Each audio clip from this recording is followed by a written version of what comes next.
And welcome back to Alison McWhinnie podcast, the show where we have conversations about business and well-being success. So today's episode is dedicated to those tail wagging, treat loving, couch hogging, bundles of joy. I'm not talking about Daniel, but what we call dogs. Because here's the truth.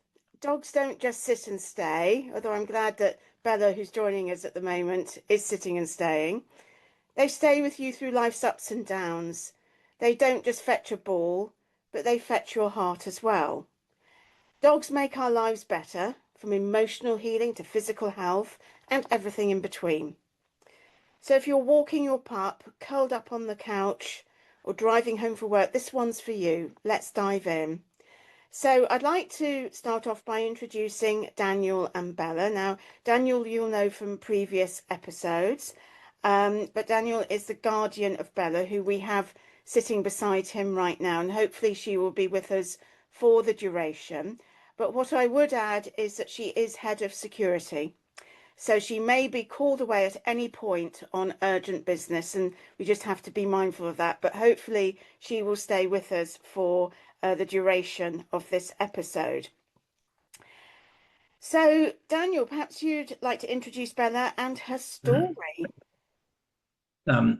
Hello, everybody. Excuse my slightly croaky voice. I'm not sure what's happened. And this is Bella, as you will see. Bella is a rescue dog from Crete, who I've now had for 4.5 years. And she's a little minx. I don't know whether she will stay with us. I suspect she won't, because I don't think she's very comfortable on this chair.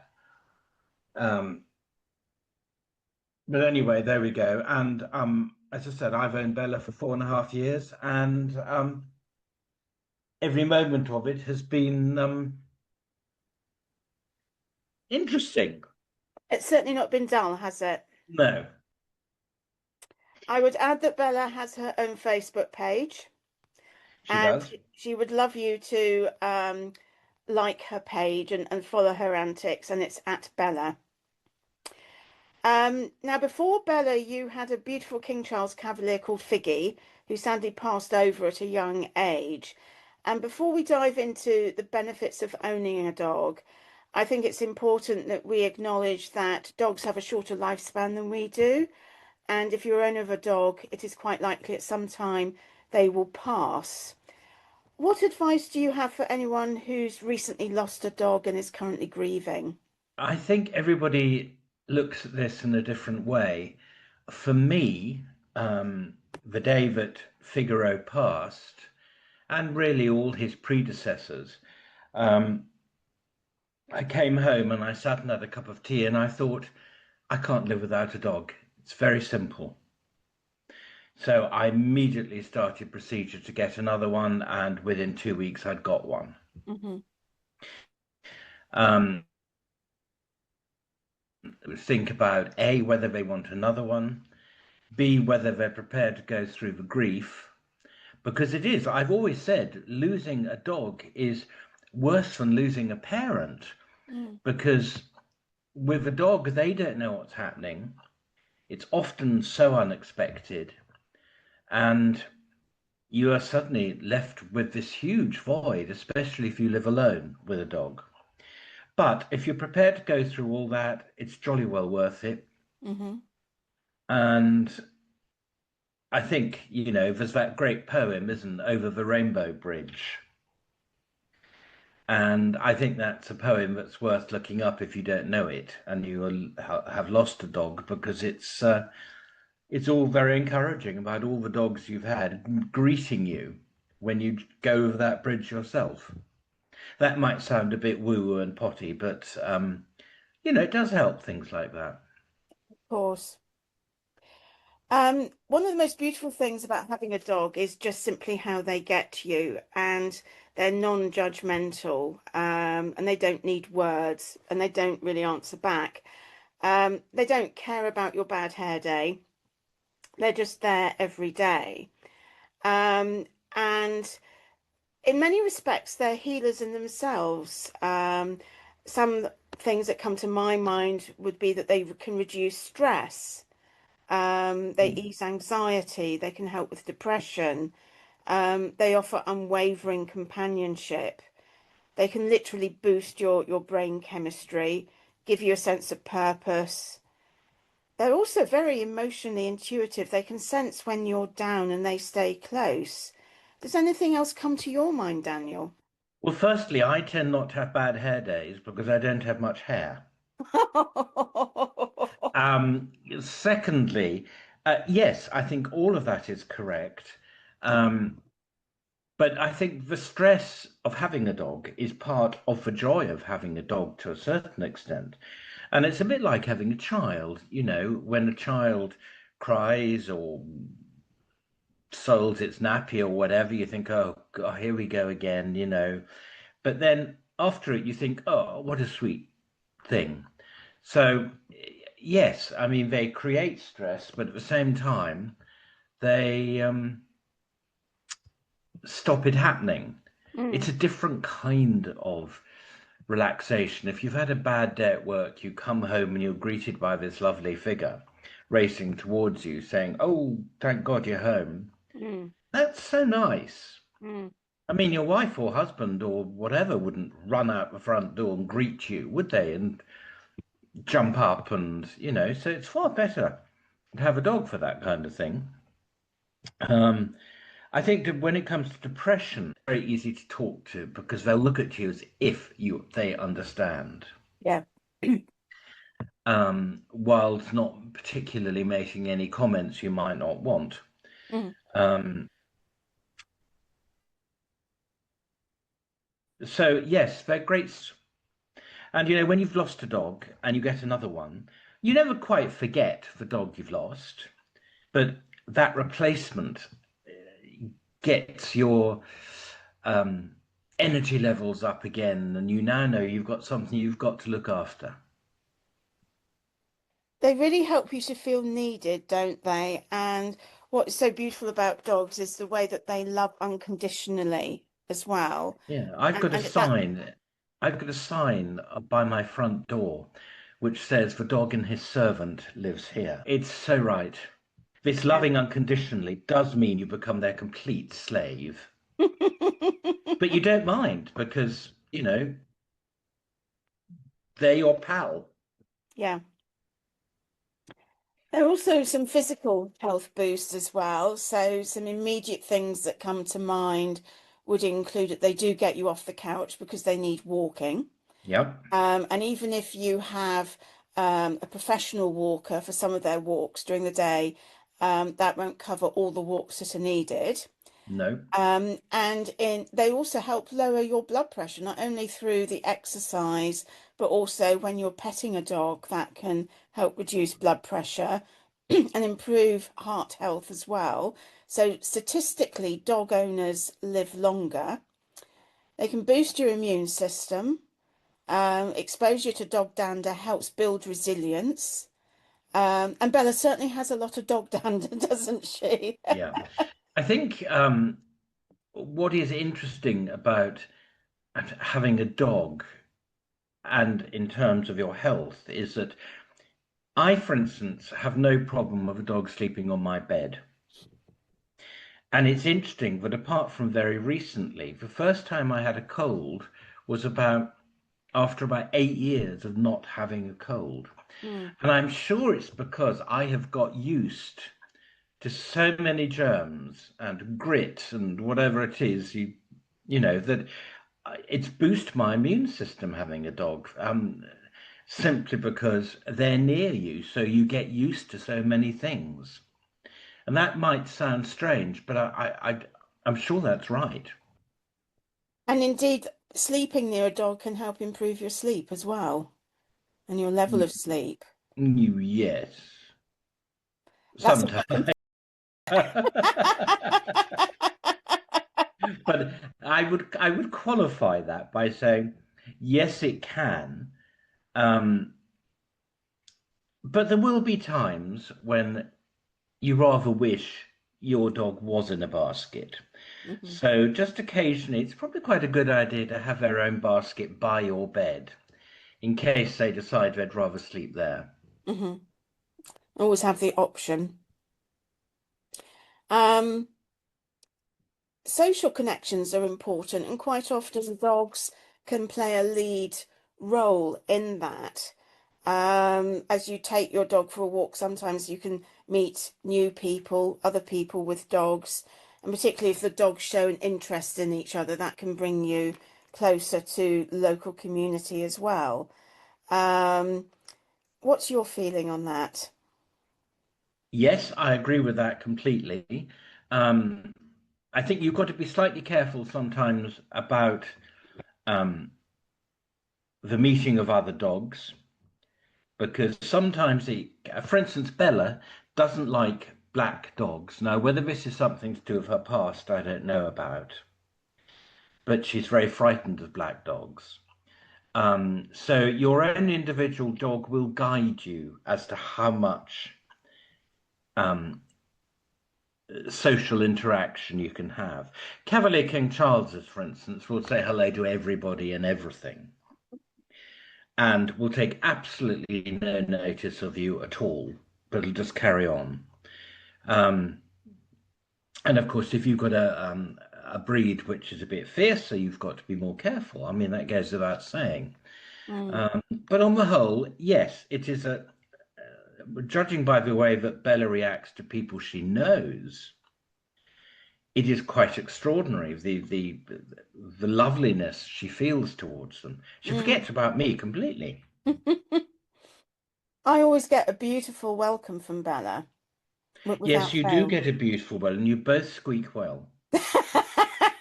Moving on. Um, Quickly, yes. it's been identified that dogs benefit people at all life stages. So whether you're a child of 8 or an older person of 80, a dog can completely shift your day-to-day life. In terms of kids, they can grow up responsible, combats loneliness in seniors, and also good for people who live alone. And they provide routine. So all the feeding, walking, bedtime cuddles help bring rhythm to your days. And they can be a one constant when everything else is unpredictable. What's your feeling on that, Daniel? Yeah, absolutely. I mean, I agree with all of that. I think they do provide a routine. If you are living alone, if you're like me, retired, you have to get up. Mm, You have to feed the dog. You have to take it for a walk. You then have to remember to give it supper at whatever time it has it. You have to remember to take it out at night. You know, it does give a routine. It does give you your, I suppose, your raison d'etre. And it doesn't only give you routine, it gives you, as I said, something to look forward to be there for. If you've been away a few days, the chances are you'll start missing your dog, so you want to come back. mm. Um, I can go about 3 or 4 days, and then that's about my limit. You need to see your Bella Um, again.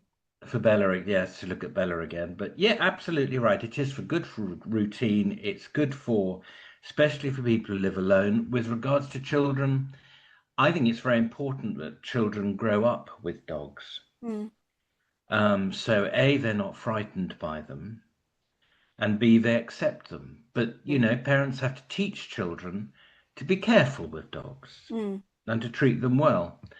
Um, I grew up with initially 2 Labradors who I adored, and the next door neighbor had another Labrador, and you know, from then onwards, from the age of 2, I've always had dogs and a cat. But I've always loved dogs. yeah. Cats, I don't dislike, but I'm highly allergic to cats, so I kind of give them quite a wide berth. Mm. But what I love about dogs is the way that they do interact with us. Yeah, usually because they want something. And when you get to know your dog, you'll know what it is they want. At least they make the effort, hey? They do make the effort, yes. I suppose another area that they're really beneficial on is security and safety and support. Um, because they are protectors. and they do like to protect their guardians. They're sort of very natural alarm systems. I Bella think is a very good example of that. Bella is a very good example of that. Figaro would have been an absolutely ghastly example of that. He would have welcomed anybody in with open paws. Oh, bless. Has Bella rejoined us on the chair? Oh no, she's just got off. Oh, I could just see these two ears peering up. No, she's having a drink now. Oh, well, if Um, she comes back, we must lower the camera to include her. yeah, yeah. You come back up. No, we seem to think we want the sofa now. Oh, Bella. So we plodded off, I'm afraid. What was I saying? We're talking about natural alarm systems and how Bella's a very good Yes, I one. think that depends on the dogs. Yeah. Um, Bella is an extraordinarily good alarm system dog. You coming up? Can you come up again? Come on, No. Bella. Come and say hello. Up. Come on, Bella. Come on. She thinks you're by the door now. Um, yeah, I mean, yes, they can be, but you tend to find that often you'll get a Labrador or a Golden Retriever or who just loves everybody. Mm, But on the whole, you can train them to bark at people if you want. mm, You know, they are very trainable like that. mm. But certainly with Bella, she will pick up that there's somebody outside long before we might see them or be aware of, Oh, she does, and she knows certain cars before they even come into sight. like mine. Yours and her dog walkers, Yeah. and strange enough, my sister's, Mm. which she only sees 2 or 3 times a year, but she still knows it. And she actually lets you know that we're coming, doesn't she? Yes, she does. Mm. Absolutely amazing. They also sense danger really well, and Yeah. perhaps more so than us.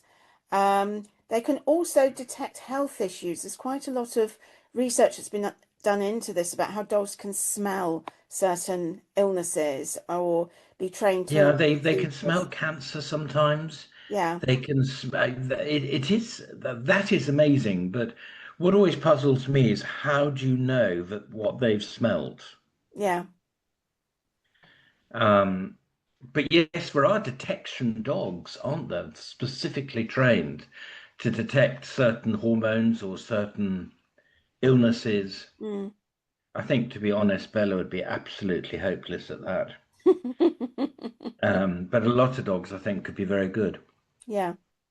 And some will even manage pests as well.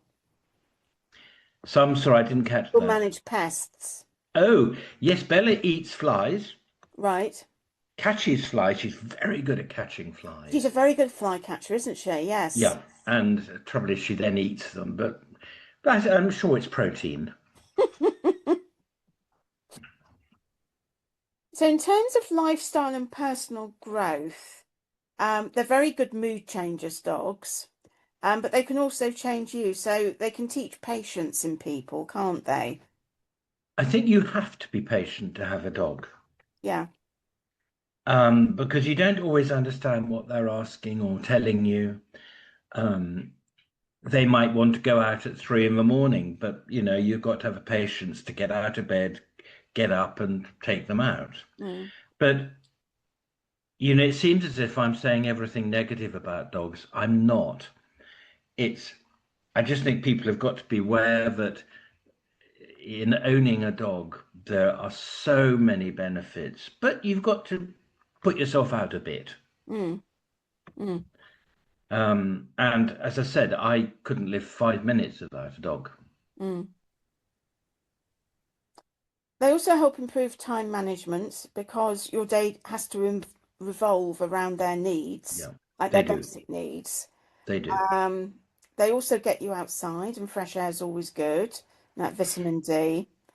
They can also make you a better traveller because you have to plan trips very well in advance, and whether you can take your dog or whether you need to arrange care for the dog They while do you're stop away. you spending money sometimes because if you can't find a dog minder, you can't go to wherever you wanted to go to, Yeah.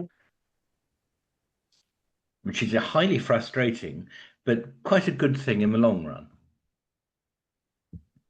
I think also another good thing about dogs is they teach you to live in the moment, don't they? Because they're very in the moment. Oh, they are, because they don't tell us what the future's like. They don't. Um, they have traits from their past, whatever it be. But yeah, they're completely in the moment. And studies shows that they can also calm our nervous systems and also improve our communication as well. Yeah. I mean, they're it's well proved that having a dog helps your blood pressure. Mm, It, you know, if you're depressed, if you're anything, you've got your dog, cuddle up to your dog, you will feel so much better soon. mm. And they can quite often pick up if you're having a down day, can't they? Oh, they can always. Yeah. Mm, mm, Yeah, always. With Bella, she tends to play up if I'm having a down day, so that I have to focus everything on her. And it works. You know, I forget about whatever it was I'm down about. mm, Luckily, I'm not often down, but when I am, mm. I think also there's the soulful stuff, so they can make you laugh. And Bella certainly made me laugh quite a lot as well with her antics. beware of that because they will win always. Um, you know, they can look at you and do something, and you'll laugh so much, and you know they shouldn't have done it, and you know it was naughty, but ultimately it was good for you because it made you laugh. Mm. And they can also inspire creativity, can't they? From podcasts like this one to photos to Yeah. Facebook pages. To jokes about dogs, Yeah. and yeah, I mean, there's, you know, you look through Facebook or wherever, and there's so many clips with dogs doing silly things Mm. that just make you laugh. Yeah. And they can increase emotional intelligence too, because learning to read your dog builds deep empathy. Yes, except of course, you never learn to read your dog. They read you Oh, okay. So it's never a deliberate thing. completely. They know exactly how to get to you. Very manipulative creatures are dogs. Very clever. And that's part of their humor. Yeah. But I suppose the bottom line is they're your lifelong friend. They are your lifelong friend, and you miss them terribly when they've gone. Mm. Um, the only time I ever cry is when there's a problem with the dog, potentially. So we've covered 50 ways that dogs make your life better. Have we left anything out, Daniel, do you think? I think dogs, if you've got a dog you love, it does become your life. Mm.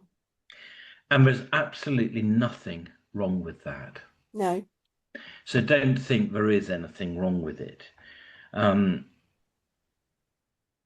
I know that they say that mothers sometimes talk about nothing except their children, and people sometimes get bored of that. But if you talk about your dog a lot, nobody ever seems to get bored. No. Um, and they're there, and you love them, and do your best for them, and that's all you can do. So if you're thinking about a get dog, a dog, A dog get even. one. Yes. A dog Yeah. even get one.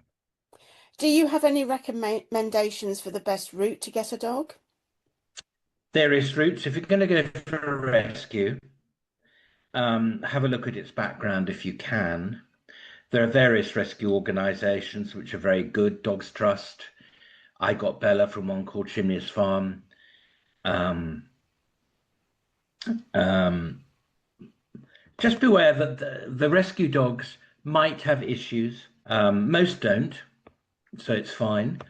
Um, if you're getting a pedigree dog, they cost a lot of money. Um, so I think I would always recommend going through rescues.